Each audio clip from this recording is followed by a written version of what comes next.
handa ba kayo sa bagong yugto ng inyong buhay? Sumunod lamang kayo sa aking salita at makikita ninyo ang tuwid na daan at hindi kayo maliligaw.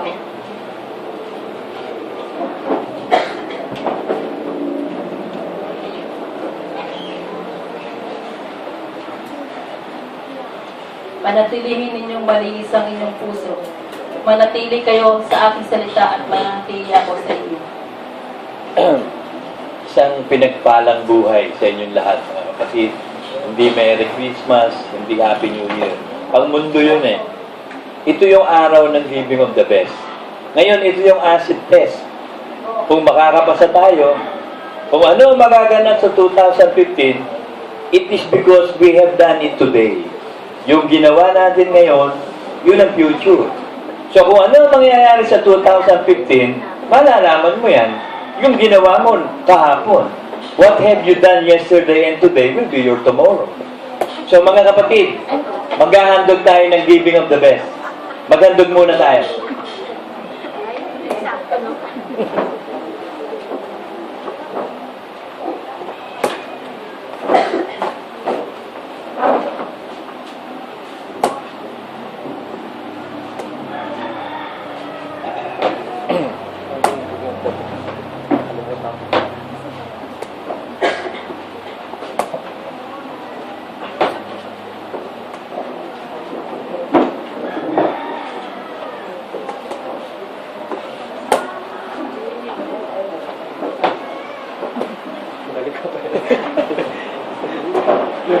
Tinatawagan ko si kapatid na baby para ipag-pray sa Panginoon ng mga handog.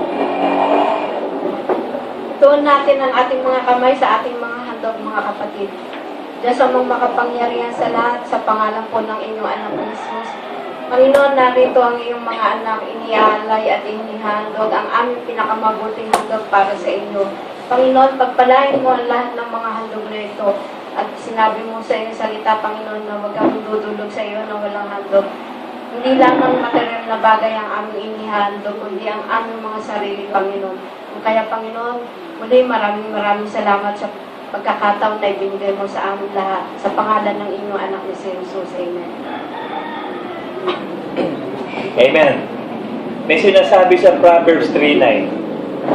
Ito sinasabi, parangalan mo ang Panginoon ng iyong tinatangkilik at ng mga unang bunga ng lahat mong ani. Sa gayo'y mapupuno ang iyong mga kamalig ng sagana. At ang iyong mga arilisan ay aapawan ng bagong alak. So ito yung sinasabi ng Panginoon sa atin. This is faith. Pararangalan mo ang Diyos ng lahat ng iyong tinatangkilik at aapaw ang masaganang pagpapala. So hindi lang pera. Kasi tinatangkilik. Ang ibig sabihin ng tinatangkilik, pag-aari mo nasa iyo. Ang iyong espiritu, kaluluwa at katawan, ang oras mo, ang katawan mo, ang kaluluwa mo, ang lahat lang sa iyo, tinatangkilik mo yan. So, pararangalan mo. So, sa pananambahan, matatapos ng 2014 na to, papasok ang bagong taon ng 2015. Sa lahat ng tunay na anak ng Diyos sa palapil, masaganang pagpapala. Pero pararangalan mo ang Diyos. From this moment on, pararangalan natin ang Diyos ng lahat ng tinatangkilik natin. Sa Espiritu, kilala, mabubuhay tayo sa salita ng Diyos. Didesisyonan mo yan. Gagawan mo ng desisyon yan na from now on, I will live by the Spirit. Yung kaluluwa, from now on, marerenovate ang kaluluwa ko. Kailangan magkaroon ka ng determinasyon na maghubad ng datihang pagkatao, magbihis ng bagong pagkatao. Yung katawan, iaalay natin ang katawan na yan. So sa pag-aalay ng katawan, kasama yung oras mo, tinatangkilik mo eh. Marami pa sa atin ang hindi talaga perfect sa oras.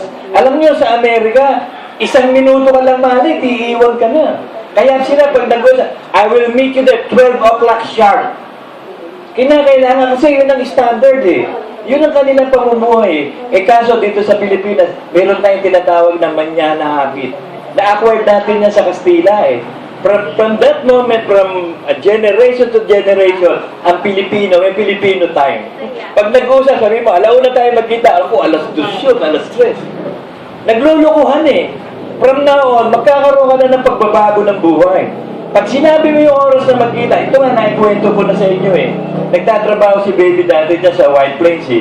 Nag-uusap kami, 1:00 kami magkikita sa Star Mall. Sabi ko, 1:00 magkikita tayo sa 10 minutes grace period. So, 1:10. Pag wala ka ng 1:10 doon, iiwan kita. O mas liwanag usapan, maliwanag. Pumunta ako doon, galing ako sa munisipyo ng Makati. 1:00, eksakto, dumating ako. So, 10 minutes pa, hintayin ko. After 10 minutes, wala si baby, iniwan ko. Nakita kami sa bahay, ba't mo ko iniwan? Ano ba usapan? Di ba 1:10? O wala ka, di iniwan kita. So, ganun din ang Diyos eh. Kung ano sinabi ng Diyos, gagawin ng Diyos. So, ganun din tayo. Kung ano yung sinabi mo, gagawin mo. So, magkakaroon ng bagong buhay eh. 10:00 ang worship eh. So, if you will reverend God, o yung respeto mo, mamahalin mo ang Diyos, sasambahin mo siya. So, didisiplinahin mo sarili mo. Magkakaroon ka ng pagpaparangal ng tinatangkilik mo oras. Hawak mo yan eh. Ikaw ang magdidesisyon niya kung ano oras ka pupunta eh. Yung iba nga, kahit walang Diyos, nagagawa, di ba? Eh tayo pang may Diyos, determined sila eh. Nasanay sila. So ito yung acid test eh.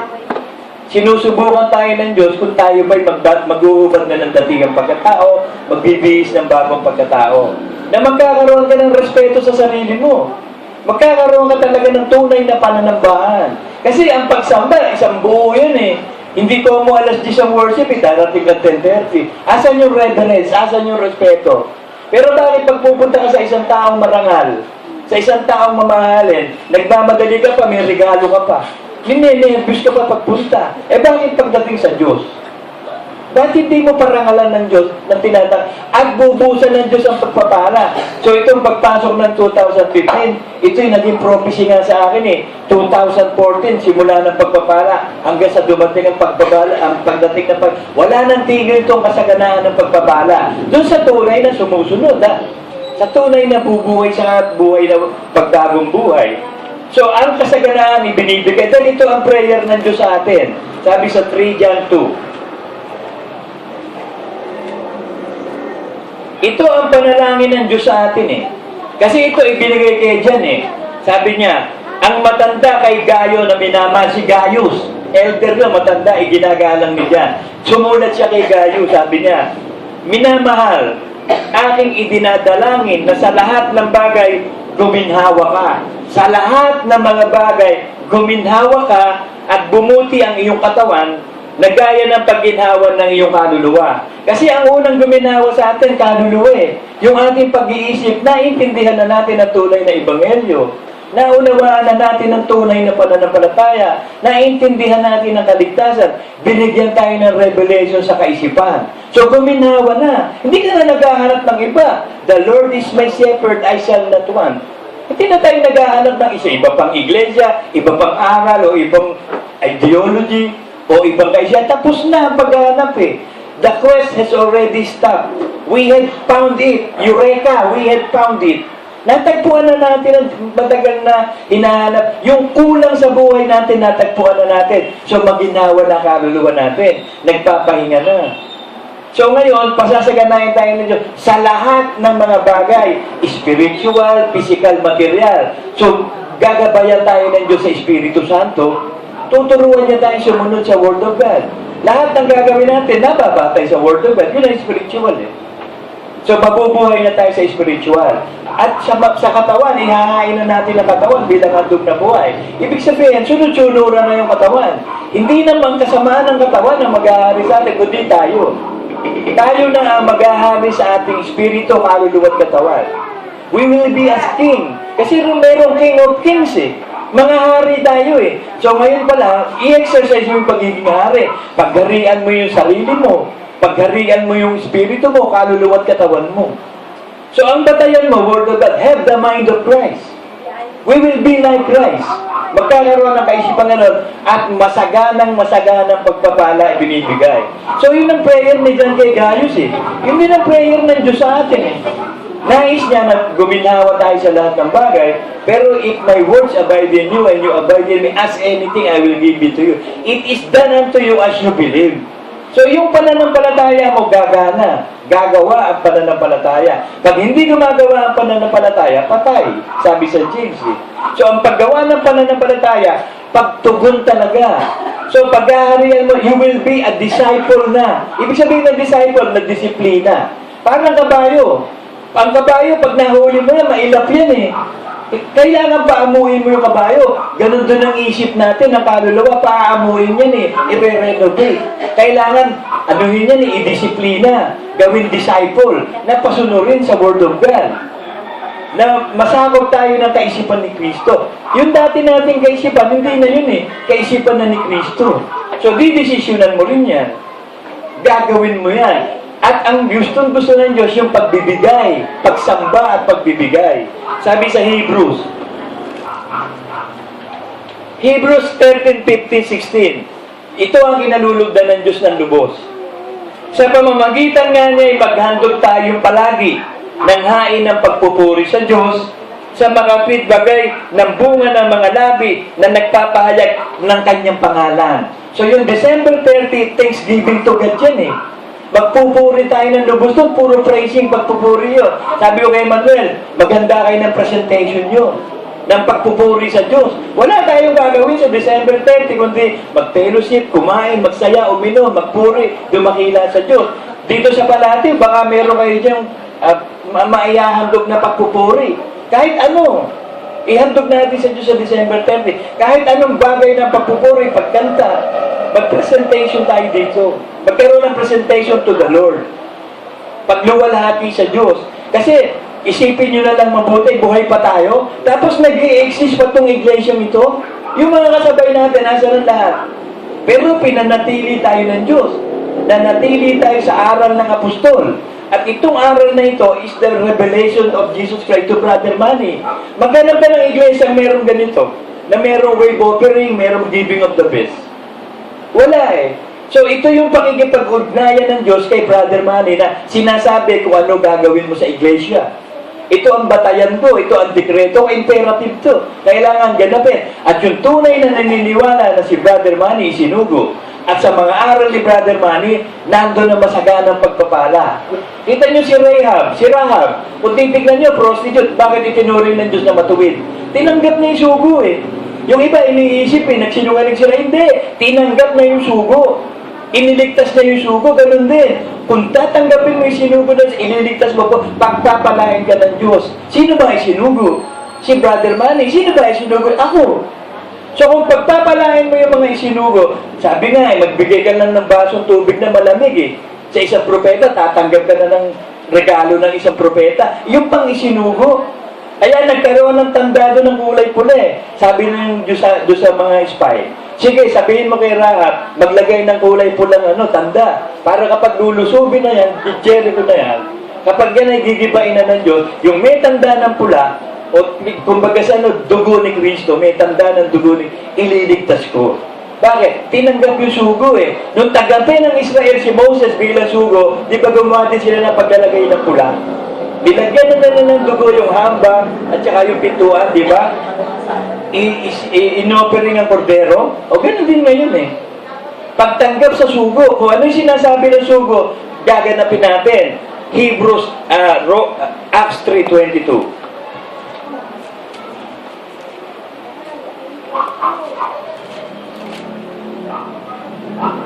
Tunay na sinabi ni Moses, ang Panginoon Diyos ay magtitigdig sa inyo ng isang propetang gaya ko mula sa gitna ng iyong mga kapatid. Siya ang inyong pakikinggan sa lahat ng bagay na sa inyo sasalitain niya. At mangyayari na ang bawat kaluluwa na hindi makinig sa propetang yaon ay pupuksain lubos mula sa gitna ng bayan. So aalisin ka sa iglesia, pupuksain ka. Pag hindi ka sumunod sa isinugong inilagay na propeta, yan ang nangyari sa LCK Ministry. Yung propeta ng Diyos na isinugol na si Brother Manny, hindi tinanggap yan ni Felipe, ni Sister Benji, yung mga kapatid niya, si Toteng, hindi tinanggap ni na Erming, hindi tinanggap yan. At yung isinugol ni Brother Manny, hindi rin ako tinanggap. Ganun ang nangyari kay Kristo, di ba? Isinugo si Kristo, hindi rin tinanggap eh. Ang tumanggap kay Kristo, yung may revelation, yung may Holy Spirit.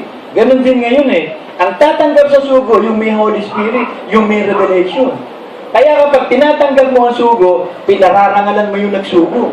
Lahat ng bagay, ibibigay na. Pero pag kinanti mo yan o sinaktan mo, patay ka dyan. Do not touch the anointed of the Lord. Huwag na huwag mo sasaktan. Yan ang pagkakamali ni David eh. Nung pinabatay ni Saul si David, sa kayaba, may yabang din si David, matapang eh.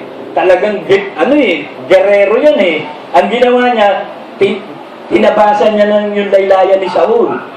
Kasi hinahanap siya, sabi ni David, yung mga bodyguard mo, ano klaseng bodyguard yan? Kung gusto kitang patayin, patay ka na. Nakita mo ba itong hawak-hawak ko? Laylayan to ng damit mo. Naputol-putol nung tulog ka. Kung gusto kitang patayin, patay ka na. Pero sinabi ng Diyos sa kanya kay David yun, mali ang ginawa mo, David. Hindi mo nirespeto ang otoridad ko. Kahit masama si Saul, otoridad yan eh. Yun eh, masama pa ha. Lalo yung mabuting otoridad ang pagpalain mo. Masaganang pagpapala. Natuto si David. Kaya nung binabato siya ni Semei, di ba? Sabi ni Joab sa kanya, papatayin ko na yan. Inaaglahi ka, hari. Binabato ng tiningkan, sabi sa kanya, masama kang hari, masama ka, adulteran ka. Sabi ni David, natuto siya, huwag mong galawin. Itinutuwid ako ng Diyos eh. Natuto talaga si David, magsisi, manampalataya, kaya nakakreate ang Diyos sa kanya ng good heart, good spirit. Sabi sa Psalm 51:10.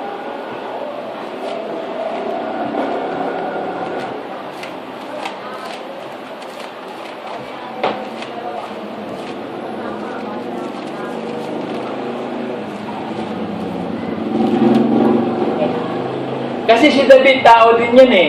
Mahina, marupok eh. Ikaw ba naman ang makakita ng naliligong magandang babae? Nasa balkonahe, nagre-relax. Tapos pagtingin niya, yung bathroom ng araw, walang bubong eh. Kitang-kita niya yung katawan ni Bathsheba. Naisip ni David, si Bathsheba eh. O yun ang kasalanan niya. Ginamit niya yung otoridad niya para makuha niya yung gusto niya. Nag-plot siya ng murder eh. Tinawag niya si Joab. Ano ba pangalan ng asawa niyan? Si Uriah po. Lalaban kayo sa Palestina, ilagay mo siya sa harapan, yung unang mapapatay agad. Planado eh, meditated murder. Ilagay mo siya sa unang patay agad para maangkin niya si Bathsheba. Kaya sinibasib niya eh, namatay ang anak nila. Pinarusahan sila namatay yung unang anak. At nung isilang na si Solomon, legal na asawa na niya si Bathsheba.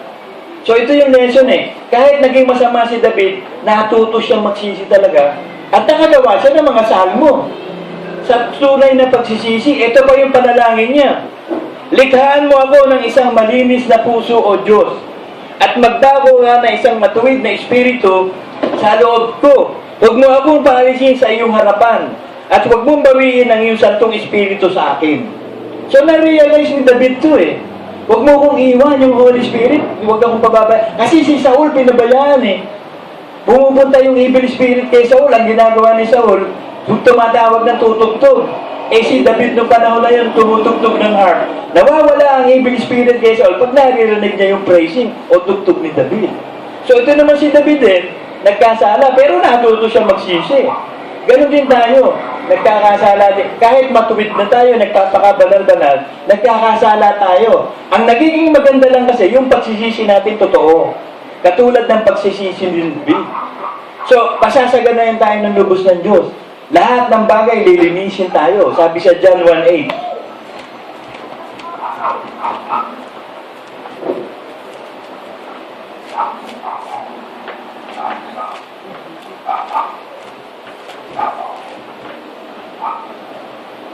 Kung sinasabi natin tayo'y walang kasalanan, ay ating dinadaya ang ating sarili at ang katotohanan ay wala sa atin.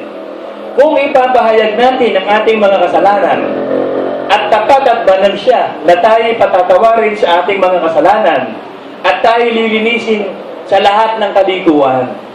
So kung magiging tapat na talaga tayo, iiwan na natin ang lumang pagkatao, ibibihis ang bagong pagkatao, walang salita o kaisipang masamang lalabas sa bibig natin, we are creating our future. You will create your future. Ang creation yan, yung sasabihin mo at iisipin mo ngayon, yun ang future mo. So itong pagpasok ng 2015, nasa iyo eh. Nasa decision making mo kung buhay ba o kamatayan. Sumpa ba o pagpapala. Nasa iyong mga kamay eh. Kung gusto mo ng masaganang buhay, susunod ka sa Diyos.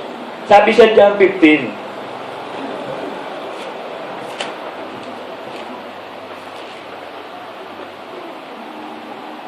ako ang tunay na puno ng ubas at ang aking ama ang magsasaka. ang bawat sanga na sa akin na hindi nagbubunga, ay inaalis niya at ang bawat sanga na nagbubungay, nililinis niya upang lalong magbunga. So yung nakakabit talaga sa Diyos, lilinisin niya mabuti para lalong magbunga. So nakakabit tayo sa Diyos eh. Hindi tayo nakahiwalay. Nakakabit ako kay Brother Manny. Nakakabit si Brother Manny kay Jesus Christ. Nakakabit si Jesus Christ sa Ama. Nakakabit kayo sa akin. At ang pinagpapalang lubos, ang nilalagyan ng bunga sanga. Pumunta ka sa isang puno, makikita mo mga bunga nasa sanga. Eh kayo yung sanga eh. So pag pinagpala kayo ng Diyos, kasama pinagpala ang puno. Kasi nakakabit ako sa sanga eh. Nandun yung masagana pagpapala. Meron dumarating sa aking ikaputhandog doon sa malagong nasa sanga. Maliban na lang kung kamyas yung puno.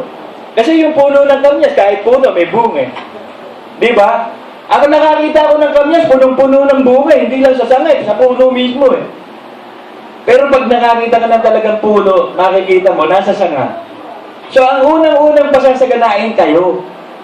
Kayo ang pasasaganain at dadalhin niya, pupunta rin sa akin ang pagpapala. Masaganang pagpapala. Dahil damay ako sa pagpapala nyo, pero pag kayo nasumpa, damay din ako doon sa sumpa. So, inaalis ng Diyos ang sumpa eh. Pinipili tayong lubos. Kaya sabi ko nga sa inyo, ito yung oras na pinapupunta tayo sa harap ng dagat eh. Ang dagat pagpapala eh. Paano mo kinuha yung pagpapala? Yun yung acid test ngayon eh. Kaya kung ano ang nangyari sa 2015, ikaw ang may kagagawan yan. Yun ang pinili mo, yun ang ginawa mo, babalik sa iyo. Kung ano yung tinanim mo, aanihin mo. Kung ano yung ginawa mo, gagawin sa iyo. If you make the best, you will receive the best. Kung hindi the best, hindi the best. Malalaman mo yan yung pagpasok ng 2015 kung ano mangyayari sa iyo. Kaya everyday pinapipili tayo ng Diyos eh. Ito madalas ko talagang basahin to eh. Deuteronomy na to eh. Kasi nandito yung free will eh. Dito nakasalalay kung ano gagawin mo sa sarili mo o buhay mo eh. Aking tinatawag ang langit at ang lupa na pinakasaksi laban sa iyo sa araw na ito. Na aking ilagay sa harap mo ang buhay at ang kamatayan, ang pagpapala at ang sumpa. Kaya piliin mo ang buhay upang ikaw ay mabuhay, ikaw at iyong bitni. Na iyong ibigin ang Panginoon mong Diyos na sundin ang kanyang tinig. At lumakip sa Kanya sapagkat Siya ang iyong buhay. Kaya tayo nabubuhay ngayon, binubuhay pa tayo ng Diyos. So kung binubuhay tayo ngayon, dapat Siya yung ating buhay. Ang buhay na ikinabubuhay natin ngayon sa laman, pananampalataya. At ang pananampalataya sa salita ng Diyos, si Kristo, na Siya umibig at nagbigay ng buhay sa atin. At kapag ganito ginagawa natin, masaganang pagpapala. Piliin mo yung buhay, huwag kamatayan. Piliin mo yung pagpapala, huwag sumpa. Kasi ikaw ang pipili. Para tayong pulis eh. Hindi lahat ng pumapasok sa isip mo is galing sa iyo eh. Pipiliin mo ang pumapasok sa isip mo at yun ang ilalabas mo. Kaya kapag yan ay formatted na tayo, kumbaga sa computer, formatted na yung kaluluwa mo, so pag i-input mo ng ano dyan, ng data, puro bago, puro maganda. So ang i-output din yan, puro maganda at bago. Yun ang in-input mo, yun ang i-output mo. Yun ang itinanim mo, yun ang aanihin mo. So ipo-formatted, ipino-format tayo ng Diyos, nililinis tayo mabuti. Para pag bibigay ng bagong binhi, tutubo ito ng 30, 60, 100. So puro kasaganaan ang magagana. Siksik, liglig, umaapaw. Yan ang plano eh. Yan ang plano ng Diyos sa atin, siksik, liglig, umaapaw. Pero nasa iyong desisyon. Siya ang iyong buhay at ang kalaunan ng iyong araw. Upang matahanan mo ang lupain na isinumpa ng Panginoon sa iyong mga magulang, kay Abraham, kay Isaac, at kay Jacob na ibinigay sa kanila. So baka kapanahan tayo doon sa land of promise. Kasi yung pangako na yun, na promise ng Diyos, ito na yun eh, naging born again ka, nakapasok ka sa promised land. Nung nakapasok tayo sa promised land, we are born again. Na-justify yung spirit. So i-renovate ngayon yung kaluluwa. So, meron pa tayong kalaban. May mga Jebusites dyan eh. Merong malalaking Goliath pang kalaban. So, papatayin natin lahat yung kalaban. Yung malalaking kalaban, yung malalaking kasalanan, dapat patay na yan eh. Hindi na tayo, maliliit na lang ang kalaban natin. Konti-konti na lang yan. Eh, mauubos din yan. Hanggang sa totally, ma-acquire natin yung promise na yung ating pag-iisip. Napaamo na tayo. Nasakop na. Nagkaroon na ng bigkis ng baywang. Ng pag-iisip, steady mind na, sabi sa 1 Peter. 1 Peter 1:13. Kaya inyong bigtisan ang baywang ng inyong pag-iisip. So, pulis ka, take in charge. Maging traffic policeman ka, pituhan mo. Yung magsuswerving, yung mag-no U-turn, yung magpa-parking, pituhan mo. Bigtisan ang baywang ng inyong pag-iisip na maging mapagpigil kayo at inyong ilagak na lubos ang inyong pag-asa sa biyayang dadalhin sa inyo sa pagkahayag ni Jesucristo. So, pag nakita mo kaagad, sanay ka na, evil spirit, tapo na agad. Yung sasalitain mo, hindi mo na masasabi. So, nalilinis ka ngayon. Napipigil mo sarili mo. You become perfect. At kapag tayo ay nabubuhay sa kabanalan, sa pagsunod kay Kristo, masaganang pagpapala. Kung pipiliin mo talaga, tunay, ha? Sabi sa Isaiah, pag pinipili mo maglinis ng buhay mo talaga, magpakabanal-banal, sumunod sa kalooban ng Diyos, walang tigil na pagpapala yan. Unlimited possibilities. Siksik, liglig, umapag, totoo yun. Gagawin ng Diyos yun dahil sinabi niya yun eh. Hindi siya magsasabi ng isang bagay na hindi niya gagawin. Sabi dito sa Isaiah 1:16-20, maghugas kayo, maglinis kayo, alisin ninyo ang kasamaan ng inyong mga gawa sa harap ng aking mga mata. Maglikat kayo ng paggawa ng kasamaan. Matuto kayong magsigawa ng mabuti. Inyong hanapin ang kahatulan. Inyong sakluluhan ang napipigati. Inyong hatulan ng ulila. Pagsanggalang ninyo ang babaeng balo. Magsiparito kayo ngayon at tayo mga tuwiranan, sabi ng Panginoon. Bagamat ang inyong mga kasalanan ay magintilang mapula, ay magiging mapuputi na parang nyebe. Bagamat maging mapulang gaya ng matingkad na pula, ay magiging parang balahibo ng tupa. Kung kayo'y magkusa at magmasunurin, kayo'y magsisikain ng buti ng lupain, the flowing of milk and honey. Yung honey, pagkain niya ng matatanda, yung milk, pagkain ng bata. Ibig sabihin, yung kasaganaan sa ating mga anak, kasaganaan sa ating mga adult na, masaganang-masagana. Parangalan mo ang Diyos ng iyong tinatakilik, aapawan ng bagong alak, at ang iyong mga kamalig, mapupuno ng masaganang trigot, mga palay. Yun ang sinasabi. So, yun yung the best. When you do to God, make it the best. Sinasanay tayo ng Diyos na lahat ng gagawin natin, the best. In everything you do, make it the best. Be perfect, for my Father in heaven is perfect. Maging perfectionist tayo. Sabi nila, dapat wag perfectionist. Sabi ng Diyos, be perfect. O, di perfectionist. Natatandaan ko nung araw, sabi, wala namang wala nang perfect. But in the eyes of God, may perfect. Wala nang perfect. So, maging perfectionist kayo. Kahit ako nung bata, pag nagdo-drawing ako, di nag-drawing ako, may pangit, buburahin ko. Pag mayroon pang madumi, buburahin. Ayokong gumawa ng hanggang sa natutunan ko yun, na talaga kailangan lahat ng gagawin mo maayos. Hanggang sa dumating ang time ko na, pati buho ko, napagdiskitahan ko eh.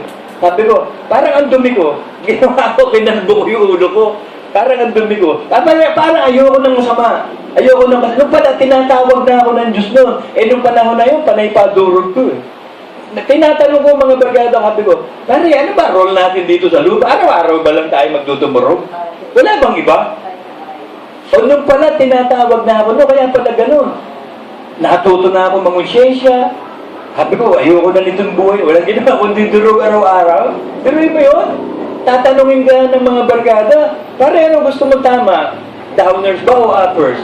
Sasabihin ko sa kanila, ang gusto ko tama, yung normal. Hindi ko na kasi nararamdamang normal ako eh. Bangag na bagag tayo araw-araw, puro tayo psychotic na. Puro tayo neurotic na. Wala tayong ginawa kundi maglasing, magtumurog araw-araw. Wala na bang ibang gagawin? Mag-order na kaya tayong bago. Kung ano naiisip tuloy. Yun ang mga epekto ng drugs eh. Hanggang sunod pala, may mga calling na pala tayo. So, bawat isa sa atin may way of calling ng Diyos. Hindi tayo pare-pareho ng pagkatawa. And we are created by God an extraordinary, unique, one of a kind. We are all special to God, so do not compare. How can you compare the extraordinary of each one? How can you compare the uniqueness of everybody? You cannot compare. Nagbigay ang Diyos ng lahat ng ability sa bawat tao. May ability siya na ganito, ability, so hindi ko pwedeng i-compare yun. May sinasabi sa Bible dyan, hangal yung nagko-compare. Madalas yan ginagawa ng mga nanay at tatay. Buti pa yung pinsan natin Ang galing-galing. Ikaw, yun, biruin mo, manager ng bangko, tapos ikaw, ganyan ka lang. Inaabang mo yung anak mo. Hakin yung, baka mamaya, pagdating ng araw, yun ang titingalain. Nandun sa ibabaw ng bundok. Tinitingalaan. So, hindi ka pwedeng mag-compare. Do not compare. Hindi ka pwedeng mag-comparison. Sabi nung isa, ang pangit ng ilong ko Yan ang niligalo ng Diyos sa iyo Maganda yan. Perfect yan. Papalitan naman yan Baka mamaya magaya kami kay Madam Oring. Yung mukha akala laging parang lapis na laging tinutulisan Para kasi Michael Jackson, parang maskara mo ka. Kung ano binigay ng Diyos sa atin, perfect yun. Yun I am that I am. Mahalin mo sarili mo ba? Yan yung binigay sa iyo Perfect yan. God is a perfect God na gumawa ng isang bagay na very unique, extraordinary. Kaya kita nyo sa kamay, sabi sa Job 37, naglagay ang Diyos ng tanda sa bawat tao. Yung fingerprint natin, walang magkakamukha na nagpapatunay na bawat tao, hindi talaga magkakamukha. So meron tayong very uniqueness, extraordinary characteristic na bawat isa sa atin, we cannot compare. Hindi ka pwedeng mag-compare. Yun ang madalas ko naririnig minsan sa mga bahay-bahay Buti pa yung pinsan mo Asensado na ikaw, ganyan ka pa rin Balikan siya kaya? Ano kaya siya? Ano kaya siya? Madalas nakikita yun Dapat laging supportive ka. Lalo pag mga bata, yung maliliit, minsan binabara ka agad. At pangit ka, hindi ka puro masama kaisipan. Dapat puro support lagi. We are supported. Sa mga panalangin natin, yan Only good things lies before me. We are supported. We are blessed. We are prosperous. We are healthy. We are perfect health. We are worship. We are praise. We are like God's Son. We are like Jesus. We have the mind of Christ. I'm intelligent. Yun ang itatanim mo sa sarili mo. Araw-araw mo sasabihin yun. Para nang sa ganun, formatted na yan, lahat ng papasok sa'yo, puro positive. Hindi naman tayo optimistic. Yung optimistic, positive thinking yun hindi. We are not positive thinkers. We have the mind of Christ. We are God-like thinkers. Kasi pag positive thinkers, hindi na matanggap ng mali, ng pangit. Tayo hindi, we accept all things. Yung iba naman, pessimistic, negative. Lagi na lang, yung naman, extrovert, ang piniplease yung iba. Meron naman introvert, ang piniplease sarili niya. Yun ang mga, characteristic ng bawat tao. But when you become a Christian, you are like Christ. Wala na yung optimistic, pessimistic, extrovert, introvert. You are a Christian. You are a new life. Isang magandang buhay sa inyo mga kapatid. Isang pinagpalang buhay sa inyong lahat. Amen?